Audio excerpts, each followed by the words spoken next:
네, YTN 라디오 생생경제 2부의 마지막 순서입니다.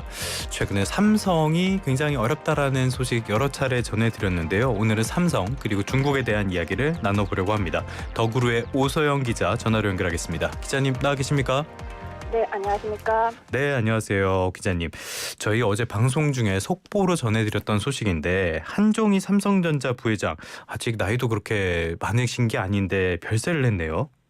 네, 어제 향년 63세에 별세했습니다. 한종희 부회장은 삼성 TV를 세계 1등으로 만든 그 주역으로 평가되는 인물입니다. 예. 1998년에 삼성전자에 입사해서 30년 이상 TV 사업 부서에 몸담았고요. 그리고 2022년 정기 인사에서 부회장으로 승진하면서 이 모바일과 가전이 통합된 DS 부문을 이끌어왔습니다.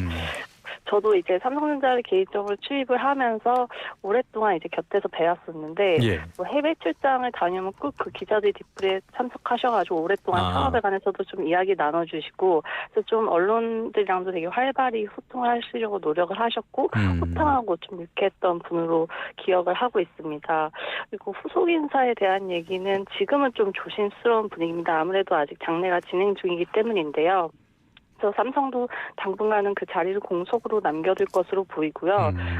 최근 주주총회에서 이제 전용훈 부회장이 대표이사로 그렇죠. 선임이 되면서 투톱 체제였는데 당분간은 원톱 체제로 갈 것으로 보입니다.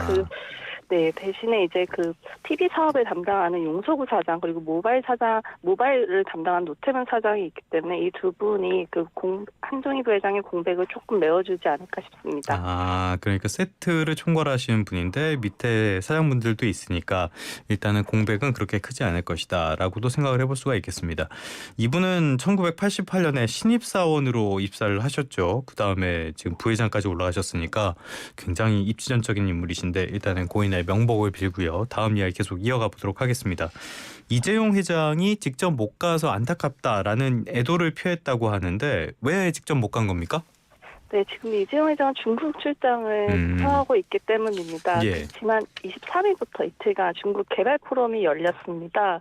이 중국 개발 포럼은 글로벌 CEO들을 초청해서 이제 중국의 경제 정책을 소개하는 중요한 연례 행사 중 하나고요. 그래서 중국 국무원이 주도하는 투자 유치 목적의 행사입니다. 네, 그래서 이재용 회장뿐만이 아니라 광로정 SK 하이닉스 사장 그리고 팅스쿡 애플 CEO 그리고 퀄컴뿐만 아니라 이제 글로벌 기업 총수들 한 80여 명 정도가 집결을 했고요. 이 중국 개발 포럼이 마무리가 되고 또 하이안안에서 바로 아시아판 다보스 포럼인 보아우 포럼이 열립니다. 이 자리에서도 이제 중국 정부 고위 인사들이 대거 참석하기 때문에 여기서 이제 정부 인사들과 기업 총수들 간의 교류가 있을 것으로 보이고요. 그리고 시진핑 주석도 이제 보안 포럼이 마무리는 28일에 글로벌 기업 CEO들이랑 간담회를 개최하겠다고 했습니다. 그래서 이 자리 이재용 회장과 광로정 사장이 직접 참석을 할지 여부도 주목을 받고 있습니다. 굉장히 큰 행사네요. 여기서 오가는 이야기들 많은 주목을 받을 것 같은데 이재용 회장이 이번 방중 기간에 많은 기업들을 만난 것 같더라고요. 누구랑 어디 기업들 찾아서 누구랑 만난 겁니까? 네, 이번 방중은 2년 만에 중국을 방문하게 됐는데요. 방중 첫날 22일에는 샤오미 전기차 공장을 방문해서 레이진 회장을 만났습니다. 그리고 천전에 있는 세계 최대의 전기차 회사죠. BYD 본사도 방문했습니다. 그래서 두 회사의 방문을 두고 이제 업계에서는 이재용 회장이 중국에서 전장 분야의 미래 먹거리를 구상하고 있다 이런 이야기가 나오고 있습니다. 샤오미 같은 경우에는 스마트폰과 가전 부분에서 이제 삼성의 경쟁사이기도 하지만은 최근에는 전기차 사업을 굉장히 드라이브를 걸고 있는데요. 그래서 2월에 이제 슈퍼카급 전기차인 수츠 울트라를 출시를 했고 이 차량이 2시간 만에 1만 대 예약을 달성했다 하면서 현지에서도 좀 화제가 됐었습니다. 출하량 목표치도 상향을 해서 올해 30만 대에서 35만 대까지 이제 목표치를 상향하면서 이제 전기차 사업에 굉장히 드라이브를 걸고 있고요. 그리고 BYD는 또 삼성과 오랜 파트너이기도 합니다. 그래서 삼성전자가 BYD의 센서, 차량용 반도체, 디스플레이 등 이런 것들을 공급을 했었고 2016년에는 중국 법인을 통해서 BYD에 지분 투자도 했었습니다. 그러니까 두 기업 모두 전기차 사업에 집중하고 있고 이재용 회장도 전장에 관심이 많기 때문에 이 부분에서 협력을 모색할 수 있다는 얘기가 나오고 있고요. 삼성 입장에서는 전장과 관련해 되게 다양한 사업을 하고 있습니다. 예. 하만이라는 자회사도 두고 있고, 그 삼성 디스플레이에서는 차량용 디스플레이 사업을 하고 있고요. 그리고 SDI에서는 전기차 배터리를 만들고 있습니다. 그래서 이런 여러 계열사들과 그 중국 전기차 업체들이 좀 시너지를 낼 수 있다. 이런 방안들을 구상하고 오지 않을까 싶습니다. 전장, 자동차의 전자 부품들을 말하는 이 전장. 예전부터 뭐 저도 삼성을 꽤 오랫동안 출입을 했었지만 삼성에서 전장이라는 이야기가 나온 게 꽤 오래전부터인 것 같아요. 오랫동안 공들여 왔었죠? 네, 그 이건희 선대회장이 2010년에 삼성의 미래 먹거리라고 하면서 이제 5대 신수종 사업을 언급했었는데요. 여기에도 이제 자동차 전지가 포함이 됐었고, 예. 이재용 회장이 2018년에 선포한 4대 미래 성장 사업, 여기에도 이 전장 부품이 포함이 되어 있습니다. 그래서 이재용 회장은 당시에 AI, 5G, 바이오, 전장 이렇게 4가지 사업 분야에 3년간 25조 원을 집중 투자하겠다고 밝혔었고요. 그리고 2016년에는 대형 삼성의 최대 규모의 그 M&A인 그 하만 인수도 성사를 시켰습니다. 그러면서 이제 BMW, 토요타 같은 그 글로벌 완성차 업체들이랑 거래를 트면서 전장 사업을 키워왔고요. 그 이런 상황에서 중국은 좀 삼성의 좋은 파트너가 될 수 있을 것으로 보입니다.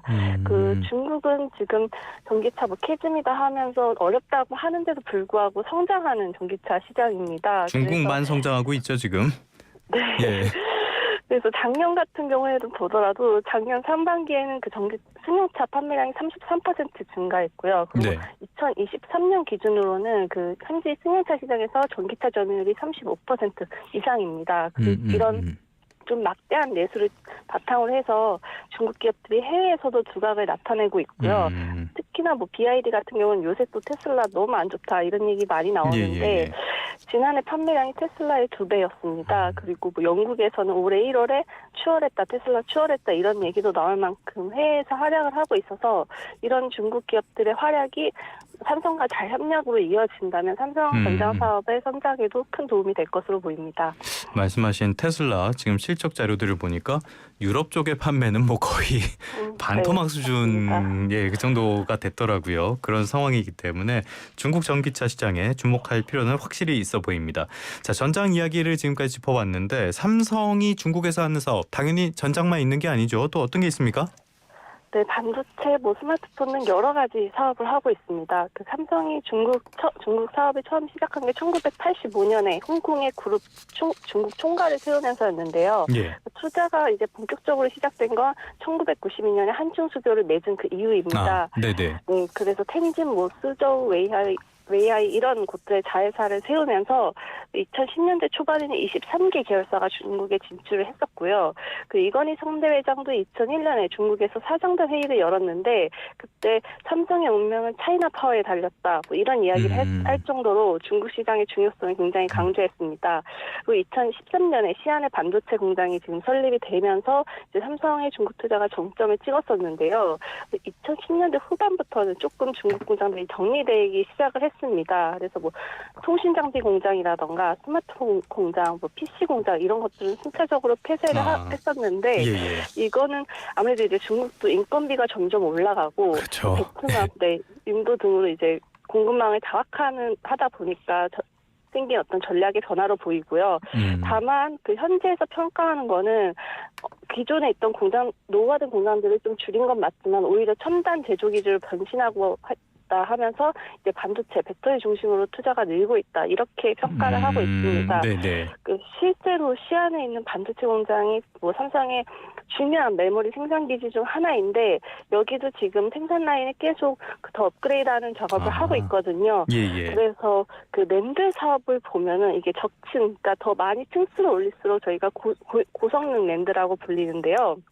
이게 지난해까지는 주력이 128단 낸드 공장이었는데 이거를 236단 라인으로 바꾸는 작업을 지난해에 계속 진행을 했었고 올해는 더 한 단계 더 업그레이드해서 286단까지 라인을 끌어올리는 작업을 진행하고 있습니다. 중국에서도 여전히 투자는 계속 진행 중이다라고 볼 수 있습니다. 중국의 공정에서 라인의 단이 높아진다는 거 이건 뭘 뜻하는 거예요? 그러니까 낸드 낸드 플래시라는 메모리는 그 적층이 굉장히 중요하거든요. 착착 쌓는 거. 예. 네네, 착착 쌓는 그 단수를 높이면 높일수록 이게 더 고용량, 고성난 낸드 플래시라고 불리는데요. 기존에는 그 128단 낸드 플래시가 중요한 주력 제품이었습니다. 그래서 이 128단 낸드 제품을 주로 생산해왔었는데 이거 236단, 286단 더 높은 낸드 플래시, 적층이 더 높은 낸드 플래시를 생산하려고 라인을 업그레이드하는 작업을 진행하고 있습니다. 알겠습니다. 더 좋아지는 거는 확실한 것 같습니다. 이 회장만큼이나 애플 이쪽의 행보에도 관심이 쏠리는데 중국에 굉장히 공을 많이 들이고 있잖아요. 이유가 뭡니까? 네, 팀쿡 FCEO도 최근에 중국의 SNS 계정도 만들고 이번에 가서도 중국 정부들 고위급 인사들 만들면서 7억 2천만 위안 규모 청정에너지 펀드 설립하겠다 이렇게까지 좀 이야기를 하면서 예. 중국에 힘을 쓰고 있는데요. 그 이유는 바로 이제 중국이 아이폰 매출의 20% 이상을 차지하는 아이폰 최대 구매국이기 때문입니다. 근데 중국이 이제 후발 업체들, 비보랑 화웨이 같은 업체들도 굉장히 선전하고 있거든요. 그러면서 중국 시장에서 점점 좀 밀리고 시작을 했고요. 예. 또 애플의 작년 4분기 중국 매출이 11.1% 정도 감소했습니다.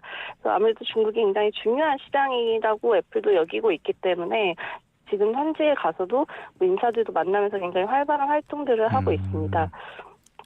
알겠습니다. 중국 기업들의 경쟁력이 이제 정말 만만치 않아졌기 때문에 많이 신경을 쓸 수밖에 없는 것 같아요.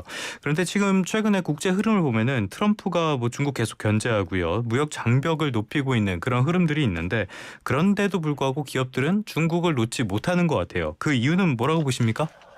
네, 일단 첫째는 중국은 큰 소비처 중에 하나입니다. 그래서 지난해 우리나라 대중국 수출 비중 보면 19.5%이거든요. 그러니까 2023년 20%대였다가 좀 내려갔다라고 하지만 그래도 여전히 미국보다 높습니다.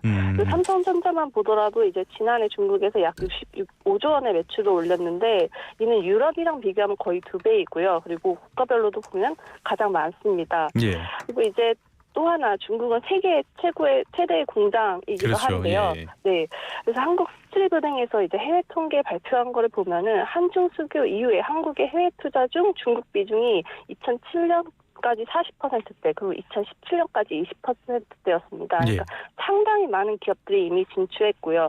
그리고 트럼프 1기 시기인 2018년부터 이 바이든 정권 시기였던 2023년까지 이 시기를 보면 그 절대적인 신규 투자액이 오히려 더 늘었습니다. 그래서 아무리 트럼프여도 중국을 완전히 놓을 수는 없다. 이렇게 좀 해석이 됩니다.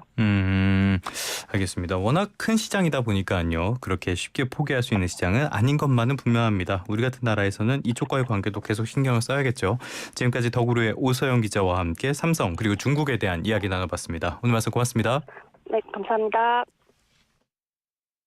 맛있는 점심, 든든한 간식, 런치